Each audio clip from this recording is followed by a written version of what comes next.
Prosseguindo na interpretação do Apocalipse versículo por versículo, capítulo 18, versículo 11, o ponto 1, diz: os reis choram o fim da Babilônia apocalíptica. Mais uma vez, é mais um versículo falando da Babilônia apocalíptica. Daqui a pouco, quando chegar o último versículo que fala dessa instituição, eu vou comemorar. Então o versículo 11 diz: e sobre ela choram e lamentam os mercadores da terra, porque ninguém mais compra as suas mercadorias. Então o Apocalipse está também nos fazendo entender que vai chegar um momento, né, que essa instituição vai cair e que ela fazia mercadorias. E a questão é, que tipo de mercadoria a Igreja Católica faz? É mercadoria, vai dizer, mercadoria de almas, de homens, também está incluída. Okay? Porque quando a Igreja Católica falava, olha, se você for guerrear em Jerusalém, o céu já está garantido para você, está tudo perdoado, isso é um mercado de almas. Isso era feito pela Igreja Católica. Essa herança maldita as igrejas protestantes não tiveram, porque exatamente elas começaram o protesto contra isso. Lutero, por exemplo, quando ele fez o protesto em 1517, ele não saiu da Igreja Católica. 4 anos depois o Papa excomungou ele, mas ele continuou sendo católico. Era só aquilo que ele criticava, né? Ele discordou daquele comércio da alma. A Igreja Católica fazia isso. E até hoje, quando ela diz que ela tem o poder de tirar a alma do homem do purgatório, ela está fazendo esse comércio, porque o mundo perdeu a confiança na Igreja Católica. E pior, perdeu a confiança no cristianismo, pensando que a Igreja Católica é cristianismo.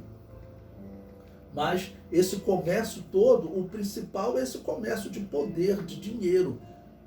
O comércio financeiro, a Igreja Católica também é rica. Mas o pior é o comércio de almas, é o comércio do poder. Bom, o comentário diz: aqueles que lamentam, né? Eu comento. Os reis também utilizaram a Babilônia apocalíptica para dominar o povo. Vou citar o exemplo de Tutmoses III, o provável faraó do Êxodo, na minha interpretação. Alguns estão falando, outros eu acredito que seja Tutmoses III. O provável faraó do Êxodo rebaixou os deuses, dizendo-se tão poderoso quanto os mais poderosos deuses dos egípcios, Amon. Então, uma das razões que eu considero Tutmoses o faraó do Êxodo é porque no período do seu governo ocorreu uma descrença na religião e ele perdeu o seu primogênito, né? E é descrito como um homem que ele se exaltou como Deus. Então a primeira coisa é que ele perdeu a crença nos deuses, rebaixou os deuses. Por que ele fez isso? Porque os deuses levaram uma surra de Yahvé no Êxodo. Tá bom? E o comentário prossegue. Tutmoses ficou revoltado com a perda do seu primogênito e Amon nada fez, né? A divindade chamada Amon nada fez. Se ele é o faraó do Êxodo, isso causou uma descrença dele em Amon. E a história diz que no seu governo ocorreu essa descrença. Seu filho, Akenaton, ficou tão revoltado com a perda do irmão mais velho, estou considerando que Tutmoses III é o faraó do Êxodo, o filho dele que reinou, Akenaton, ele viu o seu irmão mais velho morrer. O que você acha que esse homem iria fazer com a religião do Egito, né? Então, olha, seu filho Akenaton ficou tão revoltado com a perda do seu irmão mais velho, o primogênito de Tutmoses III, na praga dos primogênitos, que mandou destruir os deuses, mandou destruir todas as estátuas de Amon e mandou fechar todos os templos de Amon. Por que esse homem perdeu a crença dos deuses? Porque certamente foi nessa família que ocorreu o êxodo. Nesse período ocorreu uma descrença na religião, e essa religião que dominava o Egito, segundo o Apocalipse, segundo os intérpretes, segundo a história das religiões, era a mesma religião de Babel. Segundo o Apocalipse, porque o Apocalipse diz que essa religião estava assentada sobre 5 reinos, então conta o reino egípcio. Todos os intérpretes dizem que o primeiro desses reinos foi o reino egípcio. Então essa aqui era a religião da Babilônia. Ela acreditava que os deuses determinavam tudo. Quando chegou um Deus que para eles era um Deus escravo, Yahvé. E esse Deus chega, dá ordens, lança pragas, e os deuses do Egito não fazem nada. Qual a conclusão que eles chegaram? Que esses deuses, na verdade, eles não têm esse poder todo, essa religião tem algo de errado. Então a primeira coisa, Tutmoses, ele deixou de acreditar, disse que era tão poderoso quanto os deuses, ou seja, rebaixou os deuses. Depois o seu filho Akhenaton ele vai fazer pior. Akhenaton ele vai mandar destruir os deuses. Os documentários que você vê sobre os egípcios, os egiptólogos dizem que até hoje eles tentam entender a loucura. Por que alguém tentou destruir um Deus, algo que ninguém tinha feito jamais? Provavelmente isso aqui é resultado do Êxodo, né? Eu aproveito para falar isso com vocês, porque muitos intérpretes estão colocando como faraó do Êxodo homens que, por exemplo, nem perderam o seu primogênito, eles não podem ser o faraó do Êxodo, né? Então, isso que aconteceu ali já foi um conflito entre a religião da Babilônia e a verdadeira religião de Deus. Porque aquelas divindades, como eu disse, segundo o Apocalipse, a religião da Babilônia já estava assentada sobre ela, né? Eu falo também segundo os historiadores, porque o estudo da religião antiga, das religiões antigas, mostra que todos tinham um fundamento, tá bom? Com a Torre de Babel, com a religião criada em Babel. O comentário prossegue. Enquanto a religião da Babilônia, assentada sobre o primeiro dos 7 reis, né, porque o Egito é o primeiro dos 7 reis que o Apocalipse diz que ela está assentada sobre, enquanto a religião da Babilônia, assentada sobre o primeiro dos 7 reis, servia ao interesse de poder, eles reverenciavam Amon. Diante da derrota no Êxodo, destruíram. O segundo dos 7 reinos sobre os quais a Babilônia estava assentada, o reino assírio, também verificamos revolta quando os deuses não determinam a vitória. Na Assíria, eles mataram o homem que representava os deuses, Senaqueribe. Isaías 37, 38. E sucedeu que, estando ele prostrado na casa de Nisroque, seu deus, Adrameleque e Sarezer, seus filhos, o feriram à espada. E eles fugiram para a terra de Ararat. E Esarhadão, seu filho, reinou em seu lugar, né? Então observe aqui o nome Nisroque e a semelhança com o nome Nimrod. Isso provavelmente é uma variação de Nimrod, o fundador de Babel. Aquela religião, a história comprova, disso não há dúvida. Ela dominou o mundo antigo. E também a história comprova. Aquela religião, ela defendia o determinismo dos deuses, ou seja, a predestinação. Enquanto só Israel defendia o livre-arbítrio. O comentário prossegue. A Síria era uma das maiores representantes da religião da Babilônia. A sua capital era Nínive, fundada pelo fundador da religião da Babilônia apocalíptica, Nimrod. Está lá em Gênesis 10, 11. E desta mesma terra saiu ele, Nimrod, a Assíria, e edificou a Nínive, e Reobote-ir e Calá. Ou seja, foi uma cidade, a capital da Síria foi fundada por Nimrod. Então ali era o centro do culto a ele mesmo. E quando você vê próximo do ano 700 da era cristã, quando Isaías está profetizando, né, essa divindade ainda era adorada. Então a religião da Babilônia está assentada sobre esse segundo reino também. Lembre-se que diz que ela estava assentada sobre 5 reinos e o 6º, que era o Império Romano, ela também estava assentada. O comentário prossegue. Observe o nome da divindade adorada por Senaqueribe e pelos assírios, Nisroque. Provavelmente se trata do nome Nimrod, que sofreu alterações na pronúncia entre 2100 a.C., quando Nimrod fundou Nínive, e 100 e 700 a.C., quando morreu Senaqueribe. Tá bom? Então são 1400 anos de diferença. Então agora eles chamavam de Nisroque, mas provavelmente é o mesmo personagem. Os estudos antigos mostram que as religiões elas tiveram um centro comum, e pela história antiga esse centro foi Babel. Os sacerdotes que sobreviveram de Babel, eles espalharam aquela religião no mundo antigo. E essa religião, ela era calvinista, né? O comentário prossegue. No terceiro reino sobre o qual a religião da Babilônia se assentava, Babilônio, vemos os reis usando o poder dessa religião. Em Daniel 3, vemos o rei da Babilônia servindo a uma divindade. Segundo a Septuaginta, o ano da edificação dessa estátua foi o mesmo ano da destruição de Jerusalém. Duas hipóteses surgem. O rei pode ter edificado essa estátua para pedir ajuda aos deuses para determinarem a vitória, ou em agradecimento aos deuses por terem determinado a vitória. No quarto reino sobre o qual a religião da Babilônia estava assentada, aí foi substituído pelos persas, né? Israel foi cativo para a Babilônia, mas os persas, quando assumiram, Ciro, está lá no livro de Esdras também, ele autorizou o retorno deles. Ok? Então, no quarto reino sobre o qual a religião da Babilônia estava assentada, persas, verificamos que o mesmo sistema religioso os dominava. Na Pérsia, dominava o masdeísmo ou zoroastrismo.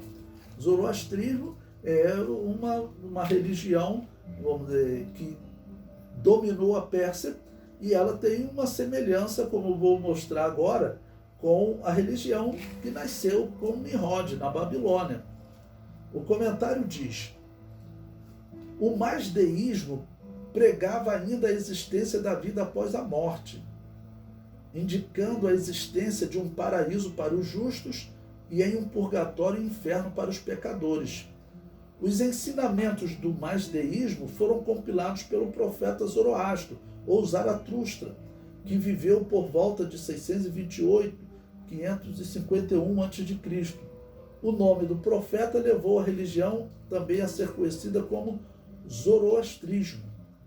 Então, a religião da Pérsia já tinha noções de purgatório também. Essa religião da Babilônia, ela diz que existe uma maneira do homem se purificar após a morte. Não aconteceu alguma coisa errada. Pelo menos levar um dinheiro. Alguns diziam que ele tinha que levar um dinheiro para alguém tirar ele do local ruim e levar para o local bom. Se você vê aquele filme Troia, o príncipe de Troia morre, Heitor, e o pai dele vai até Aquiles pedir o corpo do filho. E tem uma parte que ele fala, para que eu possa colocar uma moeda para o barqueiro. É porque depois da morte eles podiam fazer alguma coisa para que a pessoa não ficasse numa situação ruim lá no inferno, né? Então, esse conceito dessa religião vem da Babilônia, purificação após a morte, purificação da alma após a morte. Aonde que isso foi inserido, né, como se fosse uma doutrina cristã? Na Igreja Católica. Agostinho de Hipona, ele acreditava no purgatório, era um pagão, não existe dúvida disso. A religião da Igreja Católica, no ano 400, no meu entender até antes disso, mas todos os historiadores dizem, no ano 400 a Igreja Católica era 100% pagã.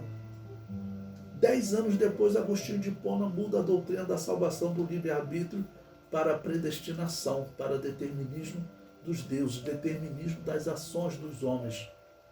Você vai acreditar que essa é uma doutrina correta, instituída por essa instituição, que a história comprova que é uma instituição ruim, já pagã? De jeito nenhum. Prosseguindo, no quinto reino sobre o qual a religião da Babilônia estava assentada, que são os gregos, verificamos que eles sacrificam crianças para que os deuses determinassem a vitória. O rei Agamenon ouviu de um vidente chamado Calcas que os deuses só determinariam a vitória se ele sacrificasse sua filha mais velha, Ifigênia. A história diz que Agamenon sacrificou sua filha.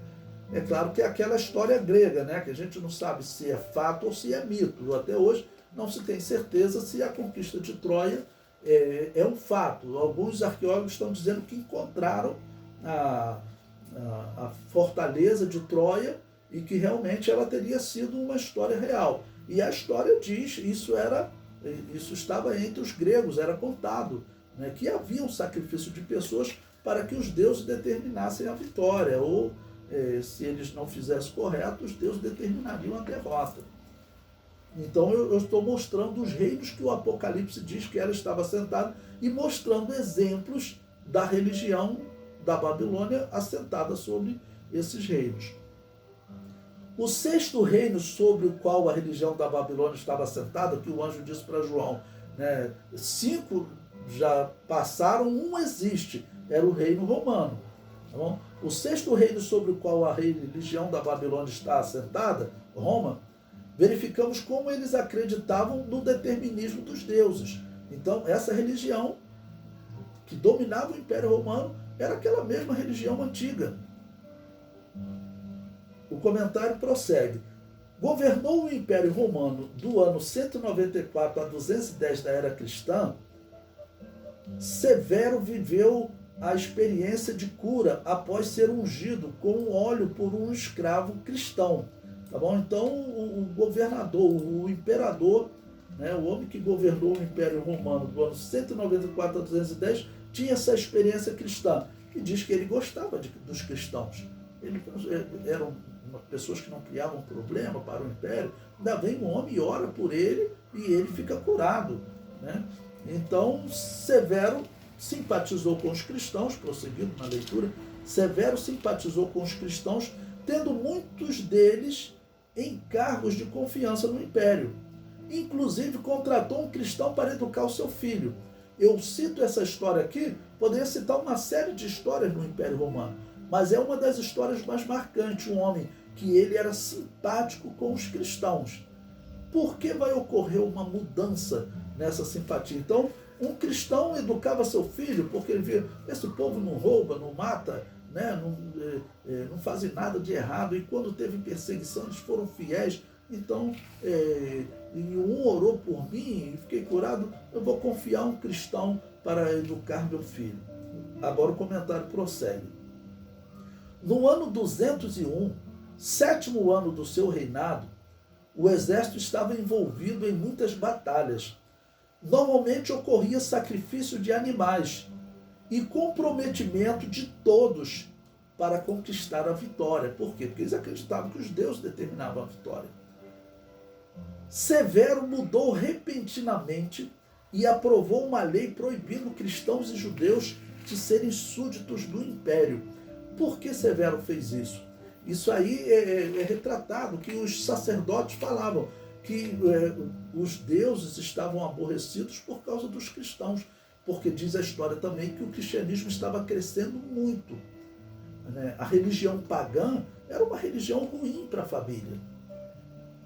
Era uma religião que algumas religiões pagãs, como a dos cananeus, que ainda existia nos dias do Novo Testamento, quando o marido, o pai de família, ia cultuar Baal, ele tinha que ter relações com o que a Bíblia chama de rapazes escandalosos, que eram sacerdotes de Baal, né? Tinham relações sexuais com aqueles rapazes escandalosos, uma coisa horrível. No templo de Diana, quando o pai de família ia lá adorar, tinha que ter relações com as prostitutas sagradas, né? Rapazes escandalosos no Antigo Testamento, entre os cananeus, podiam ser chamados de prostitutos sagrados. Com Semíramis, que é Diana dos Efésios, tinha relação com aquelas prostitutas sagradas. Então, essa era a religião da Babilônia. E isso era horrível para as famílias. E claro, chegando à verdade de Deus, o cristianismo era muito bem aceito no Império Romano, ele estava crescendo. Aí vinham essas reclamações, olha, o povo está abandonando os deuses, e aí os imperadores tinham que se comprometer. Foi o imperador Severo, Décio também, diversos imperadores tiveram que fazer isso. Eles tinham que se comprometer com os deuses. Júpiter, o Deus dos cristãos ajuda eles? Não, quem ajuda é Júpiter. Júpiter que determina a vitória. tanto que chamavam Júpiter de o invicto, que teria vencido todas as batalhas, né? Porque os romanos venciam todas as batalhas, eles falavam, Júpiter era invicto, depois perdeu para os deuses celtas, né? Para Odin e Thor. Acabaram sendo destruídos pelos deuses celtas. O comentário prossegue. O sétimo reino... só concluir essa parte, né? Então Severo, ele acabou emitindo uma ordem para proibir os cristãos. Isso por conta do comprometimento. Em meio à guerra, eles faziam sacrifício. Existem relatos, principalmente do imperador Décio. Estavam lá na guerra, vamos para a guerra. Eles iam lutar contra homens, né? Os bárbaros eram homens de 2,10 metros de altura. Eles iam lutar contra, se você vê o filme dos Vikings, eram os romanos lutando contra os vikings. Eles sabiam que se eles fossem capturados, eles seriam sacrificados aos deuses. Isso aconteceu com 15 mil romanos. Foram sacrificados aos deuses ali no ano 9 da era cristã, que os bárbaros mataram eles ali, e os que não morreram à espada foram sacrificados aos deuses. Então, o que eles faziam antes de uma guerra, isso é relatado na história. Eles faziam sacrifício de animais e se comprometiam, porque lutar contra esses homens, se você for capturado, você vai ser sacrificado aos deuses. Eles não lutavam com espada normal. Eles lutavam normalmente com machados. Eles conseguiam lutar por 3 minutos e se cansavam, né? Não eram atletas, soldados como os romanos, mas por 3 minutos aqueles machados vinham derrubando muito romano. Então eles pediam vitória aos deuses, de vez em quando perdiam. Quando perdiam, quem é o culpado? Os cristãos. Né? Perdemos guerra tal, tudo por culpa dos cristãos. Agora, Severo, você vai para essa guerra sem se comprometer com os deuses. Se você se comprometer com os deuses, tem que proibir os cristãos. E aí veio a proibição. Bom, então foi o 6º reino sobre o qual a Babilônia está assentada, né? O comentário prossegue. O 7º reino sobre o qual ela se assentará, acabará por destruí-la. Né? Então, porque nós vimos que a besta, ela é que acaba por destruir a Babilônia apocalíptica. Eu comentei isso com vocês, né? No que eu chamei de a luta do mal contra o mal. Então, a besta, ela destrói, que será o 7º reino, será o reino do anticristo. Então veja, essa interpretação combina com a história da Igreja Católica. Essa interpretação, ela combina com o estudo da história das religiões, da religião judaica, que cria no livre-arbítrio, e das religiões pagãs que vieram de Babel e acreditavam no determinismo dos deuses. Constantino, a história mostra que ele organizou uma instituição político-religiosa, e os historiadores, até historiadores reformados, concordam que no ano 400 da era cristã, ela já era 100% pagã. Quando chega no ano 410 da era cristã, um teólogo dessa instituição 100% pagã, ele adota o determinismo dos deuses e chama de predestinação. Isso está claro na história. Então, foi organizado na Igreja Católica tudo que ela fez na história. As guerras contra os bárbaros, Carlos Magno, o Papa, falou para ele que ele tinha que implantar o catolicismo entre os bárbaros e quem não aceitasse iria morrer. E seria através de guerras, porque o Santo Agostinho de Hipona falou, na guerra justa, na guerra santa, nós temos o poder de matar para implantar o reino de Deus. No período das cruzadas, as mesmas coisas. Né? No mesmo período das cruzadas, eles encontraram um grupo anabatista na Europa, né, que eles chamaram de valdenses, mas eram anabatistas, que até já encontramos sinais de pentecostalismos entre eles. Seria uma igreja pentecostal, parece ser uma igreja pentecostal. Nós temos poucas informações deles, porque a Igreja Católica criou a Inquisição, e diz a história que pelo menos por 150 anos, né, que foi desde ali do ano 194, por 150 anos a Igreja Católica perseguiu, torturou e matou, eles chamam de valdenses, nós chamamos de anabatistas na Europa. Tudo isso combina com essa instituição. E o dia de hoje, o homem que está na liderança dessa instituição combina com uma pessoa que está preparando o mundo para o anticristo. Tem sites católicos que falam isso. O homem, ele diz que não existe regra para entrar no céu, que um ateu pode entrar no céu. Ou seja, você pode entrar no céu mesmo sem acreditar em Deus. Né? Um católico, ele olha para isso e fala, tem alguma coisa errada com esse Papa. Tem um site chamado Rainha Maria. O site, eu, claro, entro no site católico para ler o que eles dizem. O site reclama de muitas coisas na Igreja Católica.